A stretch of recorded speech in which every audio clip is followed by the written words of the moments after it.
नमस्कार भाइयों और बहनों, मैं आप सभी के लिए वेद, ग्रंथ, शास्त्र, रामायण, कुरान, हदीस, बाइबल, देवी भागवत, महापुराण, गीता और उपनिषद जैसे पवित्र ग्रंथों की दिव्य वाणी को आवाज के माध्यम से प्रस्तुत कर रहा हूं। इन महान ग्रंथों और संतों की अमृतमयी बातों को सुनकर हम सभी अपने जीवन को एक नई दिशा दे सकते हैं। इसलिए कृपया चैनल को सब्सक्राइब करें, वीडियो को लाइक करें और अपने परिवार व मित्रों के साथ शेयर करें। आपके सहयोग के लिए दिल से धन्यवाद। जय हिंद, जय धर्म। पेज 31 साखी 41। कबीर गुरु के गम कहा, भेद दिया अर्थाए। सुरति कंबल के अंतरे निराधार पद पाए। सरल अर्थ। कबीर जी कहते हैं कि मेरे सद्गुरु ने सत्य और असत्य का फर्क समझा दिया। जब ध्यान की गहराई में गया तब मुझे उस परम सत्य का अनुभव हुआ जो किसी आधार पर टिका नहीं है, बस शुद्ध अस्तित्व है। यह केवल साधना से, अंतर की शुद्ध भावना से ही पाया जा सकता है। साखी 42। बलिहारी गुरु आपकी घरी घरी 100 बार, मानुष ते देवता किया करत न लागी बार। सरल अर्थ। हे गुरु, मैं तो आपके लिए बार बार निछावर जाऊं। आपने मुझे एक पल में ही साधारण इंसान से ईश्वर तुल्य बना दिया। आपकी शरण में आते ही मेरा जीवन धन्य हो गया। साखी 43। शीश खांडा गुरु मस्कला, छड़े शब्द खरसान।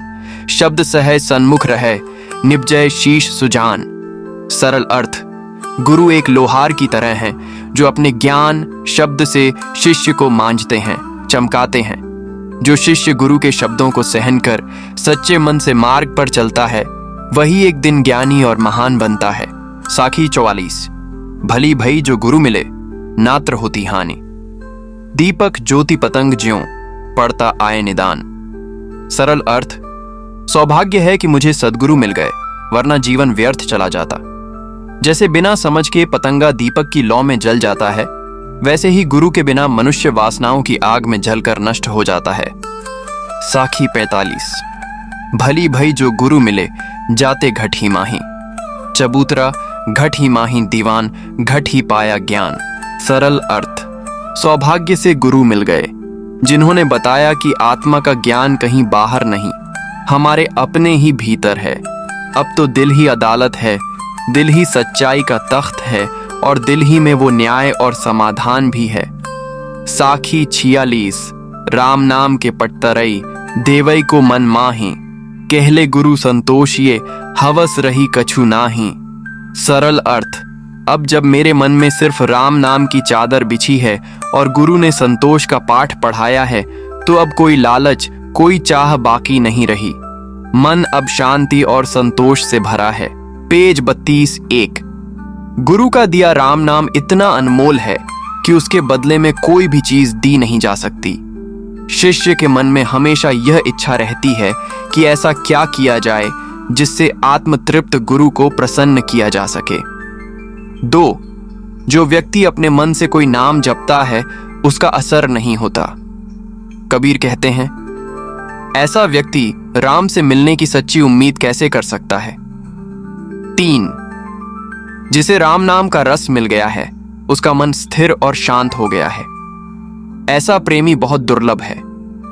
कबीर कहते हैं, जिसे राम नाम से ही आनंद मिल रहा है, वह और किसी अन्य चीज की इच्छा क्यों करेगा। 4। जिसने अपने अहंकार को मिटा दिया और मन को गुरु के चरणों में टिका दिया, कबीर कहते हैं, ऐसे साधक को अब गुरु के अलावा और कोई सहारा नहीं दिखता। अब वह कहीं और जा ही नहीं सकता। 5। जिसने अपना तन और मन गुरु को अर्पण कर दिया, उसने बहुत अच्छा किया। जैसे सिर पर रखा भारी बोझ उतर गया। लेकिन अगर कोई घमंड से कहे कि मैंने गुरु को सब कुछ दे दिया, तो उसे अपने इस घमंड का भारी दंड भुगतना पड़ेगा। 6। अपने तन मन को उसी गुरु को समर्पित करना चाहिए जो विषयों और भौतिक लालसाओं से मुक्त हो, जो सच्चे अर्थों में आत्मा में स्थित हो और माया से परे हो। 7। राम नाम के प्रेम में लीन ऐसा कोई बिरला ही होता है। जिस तरह हिरण्य शिकारी के मीठे गीत में खोकर अपना तन मन भूल जाता है, उसी तरह कोई विरला ही होता है जो राम नाम में खुद को पूरी तरह भुला दे। पेज 33 साखी बाबन मूल जल परमाणय मछली कुल परमाणय शुद्धि जाको जैसा गुरु मिला ताको तैसी बुद्धि। सरल भावार्थ, जैसे जल की मात्रा के अनुसार मछलियां अपने आकार प्रकार में पाई जाती हैं, वैसे ही मनुष्य का स्वभाव उसके परिवार और संगति पर निर्भर करता है। जिस व्यक्ति को जैसा गुरु मिलता है उसकी सोच और समझ भी वैसी ही बन जाती है। गुरु का प्रभाव बहुत गहरा होता है। साखी 53 मूल जैसी प्रीति कुटुंब की तैसी गुरु सो होए, कहें कबीर तदास का पला न पकड़े कोए। सरल भावार्थ, जैसे एक इंसान अपने परिवार से प्रेम करता है, अगर वही प्रेम गुरु से हो जाए तो वह जीवन में कभी भटकता नहीं। कबीर कहते हैं कि ऐसे व्यक्ति का कोई कुछ नहीं बिगाड़ सकता, वह हर बाधा से बचा रहता है। साखी 54 मूल सब धरती कागज करूं, लेखनी सब बन राय। 7 समुद्र की मसी करूं, गुरु गुण लिखा न जाए। सरल भावार्थ, अगर सारी धरती को कागज बना दिया जाए, सारे पेड़ों को कलम बना दिया जाए और 7 समुद्रों को स्याही बना दी जाए, फिर भी गुरु के गुण लिखे नहीं जा सकते। गुरु का उपकार और गुण इतने महान हैं कि उनका वर्णन करना असंभव है। साखी 55 मूल बूढ़ा था पर उबरा, गुरु की लहरी चमक। बेड़ा देखा झांझरा, उतरी भया फरक। सरल भावार्थ, मैं जीवन रूपी समुद्र में डूब रहा था, लेकिन गुरु की कृपा की एक किरण चमकी और मैं बच गया। गुरु ने दिखाया कि यह संसार रूपी नाव बहुत जर्जर है, उसमें बहुत छेद हैं। ये समझते ही मैंने उस नाव को छोड़ दिया और सुरक्षित किनारे पर पहुंच गया। साखी 56 मूल अहम अग्निनिश दिन जरई, गुरु सोन चाहे चाण, ताको जम न्योता दिया हो हमार मेहमान। सरल भावार्थ, अहंकार की आग में इंसान दिन रात जलता रहता है, फिर भी वह गुरु की शीतल छाया नहीं चाहता। ऐसे व्यक्ति को तो मृत्यु का न्योता दे देना चाहिए, क्योंकि उसने जीवन के सबसे बड़े सहारे गुरु को ही ठुकरा दिया है। निष्कर्ष, इन साखियों में कबीर ने बताया कि गुरु का महत्व कितना गहरा है। गुरु न सिर्फ हमें ज्ञान देता है, बल्कि हमारी आत्मा को भी दिशा दिखाता है।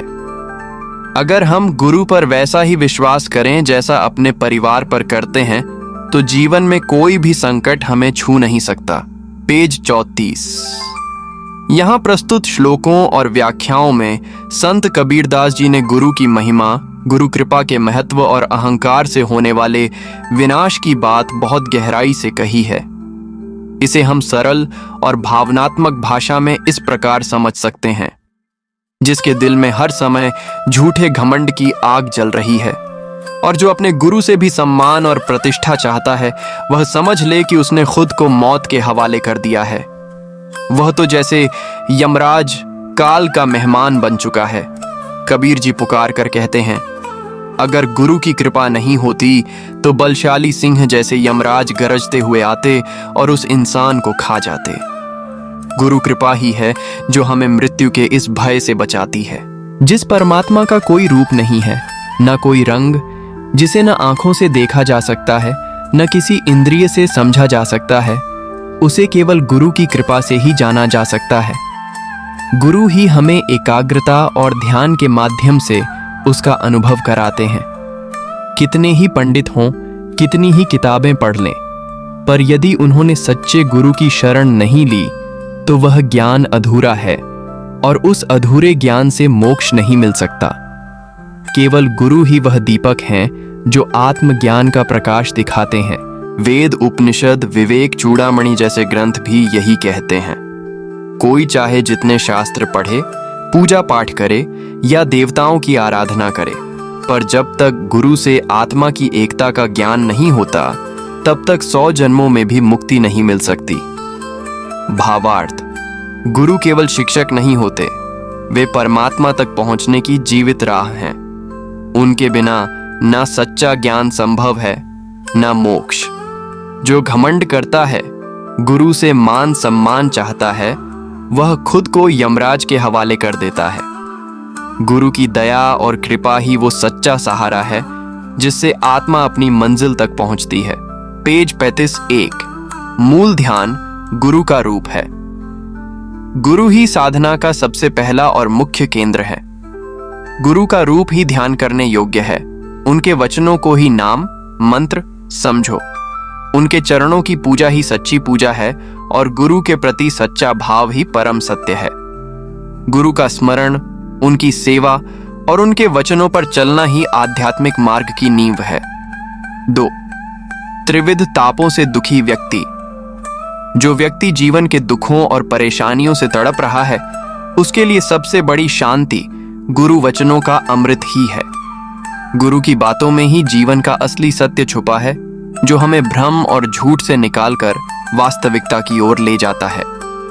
सद्गुरु ही ऐसा स्रोत हैं जिनमें ध्यान करना, सेवा करना और जिनके वचनों को पीना तीनों परम हितकारी हैं। 3. कबीर कहते हैं, हे मनुष्य, अगर तुम मौत के डर से मुक्त होना चाहते हो तो अपने भीतर के झूठे अभिमान, जाति धर्म का घमंड सब छोड़ दो और गुरु के चरणों में ऐसे समर्पित हो जाओ जैसे एक नन्हा बच्चा अपनी मां के स्तनों से चिपक कर दूध पीता है। गुरु वाणी का अमृत पान करके तुम अमृता को पा सकते हो। 4. तीनों लोकों और 9 खंडों संपूर्ण ब्रह्मांड में खोजने पर भी गुरु से बड़ा कोई नहीं है। जो कार्य खुद भगवान भी न कर सकें, वह भी सच्चा गुरु कर सकता है। गुरु ही अज्ञानता रूपी अंधकार को मिटाते हैं और जो कुछ भी गुरु करते हैं वह ही अंततः सत्य होता है।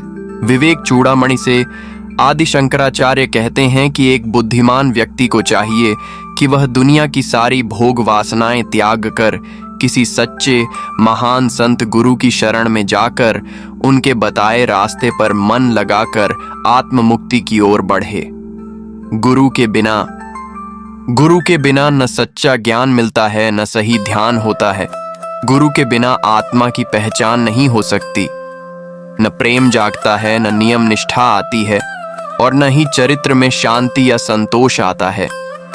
गुरु ही वह दीपक हैं जो बुद्धि को प्रकाश देते हैं और भ्रम को समाप्त करते हैं।